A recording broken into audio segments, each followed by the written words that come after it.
Hello my friends, it's Lionheart89. I'm back with another video. It is Barbary lion versus Grizzly in a fight to the death.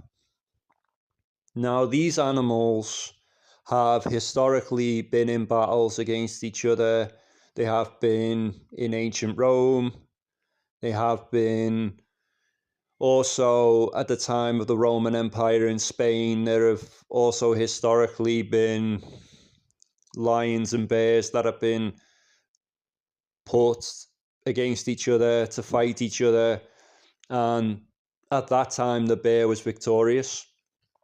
So there are periods of time where these animals have had fights with one another and defeated each other.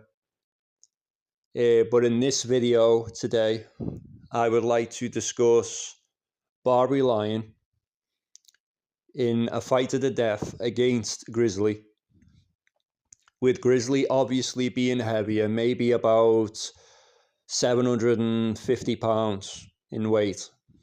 So it would be a 660 Barbary lion up against a 750 pound Grizzly. And the lion under these circumstances has been given the necessary nourishment. So it's been given the necessary meat.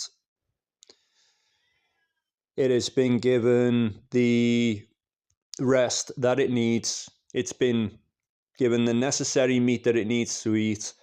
And then it's been left to rest for 20 hours in solitary confinement. And then the bear just comes in and invades his space. So then the lion will see this as an act of intrusion, and then, or interpret it as an act of intrusion, and then attack the bear. Now, when we look at Barbary lion's anatomy, when we look at the mane on the Barbary lion, now Barbary lions have the thickest manes, so they have very good protection in the top part of their body. They have exceptional protection there, and it's very difficult for a bear to really do damage to a lion under these circumstances. Like, a bear would have to do damage in other areas of the animal's body in order to really inflict some real damage. But I think a lion of this size would definitely pose potentially a fatal threat to the bear for a number of reasons. I would say under these circumstances it would have the stamina to fight, and it has more protection in the fundamental areas than the bear does. The bear has a hide, but the hide is penetrable, and the protection in the neck is very limited. If the lion coordinates all its aggression towards the bear's neck, it could definitely sabotage the neck and destroy the bear's neck. And especially specimens of Barbary lion that have known to be very aggressive historically, and even to the point where they're capable of killing bears. So I would just say it only would really require a very durable, aggressive, powerful specimen that has the stamina to fight a bear to be capable of killing it. And I don't really think that this kind of specimen of lion would be killed easily either, considering the fact that both would probably be prime males. But look at this image. Look how much protection the lion has. It has protection even in parts of its head, in the neck area, even in the upper back, and even in the lower torso, even in the upper torso too. Even in the upper part of its body, it has protection too, and it's going to have protection in the abdominal area as well. So it's got an exceptional level of protection there. And we don't really know what happened historically between these animals when they were put together. We don't know the circumstances. We don't know, who may have been advantaged, who may have been disadvantaged. We don't know, because we haven't looked into these accounts in detail. We don't really know the circumstances that these animals may have fought each other under. But the Barbary lion has exceptional protection in part of its body. And I think that Barbary lion also has, the predatory weapons, like it has the claws in its for paws. It has the hind leg claws too, not just the foreleg claws, but the hind leg claws and the fangs. So that totals out a total of 20 predatory weapons for lion against potentially Grizzly's 4. That is only if Grizzly is not paw swiping. If Grizzly is paw swiping, then I would say that he has 12 to lion's 20 predatory weapons. But like so lion has more predatory weapons overall, and in a close proximity fight with Grizzly, to the death, if we're talking to the death here and the lion has the stamina to fight, in close proximity exchange with Grizzly, I think Grizzly's potentially coming off worse here.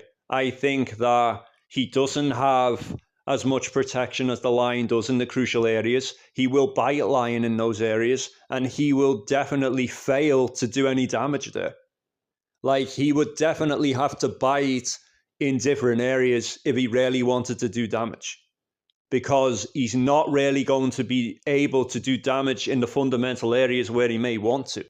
But like I say, the DPS of lion and Grizzly in close proximity would be different, obviously. I think the lion would be capable of doing more DPS, which means damage per second. The lion would be able to inflict more damage because it's not just using its fangs, it's using all of its claws on the four paws. So it's using 8 claws and 4 fangs. The bear's only using 4 fangs, and he may not even be getting through the lion's mane because the lion's mane may be too thick. But that being said, that doesn't mean that Grizzly isn't capable of killing Barbary lion in a fight to the death. I honestly believe that Grizzly is capable of that still, despite Barbary lion's capability to kill him. So this is going to be a very difficult fight for both animals. It's going to be a struggle of survival for both of them. And both of them could potentially kill each other in this kill or be killed situation. It doesn't mean it's always going to go one way with them. I honestly believe that under these circumstances, if both of these animals had the stamina to fight and they were both durable, it would be a hell of a fight. Then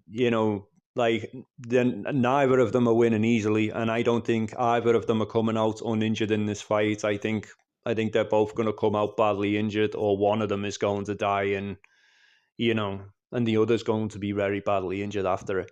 But that doesn't mean that two animals that are trapped in solitary confinement with each other, it doesn't mean they're always going to fight to the death. Sometimes they can be reasonable with each other. Sometimes they can disengage and be reasonable and stay at the other side of the cage, separated from each other until somebody comes in and separates them. It doesn't always mean they're going to resort to reasoning where they're going to try and kill each other. But under confined circumstances, there is a much higher chance of them fighting to the death than they would be if they were in the wild fighting each other. But bearing in mind as well that Barbary lion is the most aggressive lion subspecies too, therefore it is going to be capable of probably doing more damage when it attacks than a normal African lion would be able to do. And also the fact that it's a bigger animal as well, it'll probably be more durable too.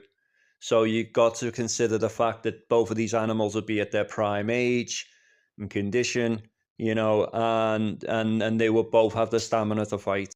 But like I say, I think that this could go either way. This fight could definitely go either way, in my opinion. And I think either animal can win this fight. We also have to consider the fact that the lion has protection in the neck with the mane. His carotid arteries and jugular veins are protected. His neck can't be broken because of this. He can't be suffocated by the bear either. So he does have a great level of protection in the neck, whereas Grizzly's neck is more vulnerable. His carotid arteries and jugular veins are vulnerable to being severed. And I'd just say his neck's more vulnerable to being destroyed than the lion's is. But like I say, Grizzly has a very durable anatomy. He has a very durable neck too. So it doesn't mean that the lion's going to destroy the bear's neck easily. I think that he's going to have to do a great deal of damage to get through there where he can inflict fatal injury. So The bear's neck and the bear's anatomy is very durable. The bear is a very durable and tough animal, so it definitely isn't going to be easy for the lion to kill it.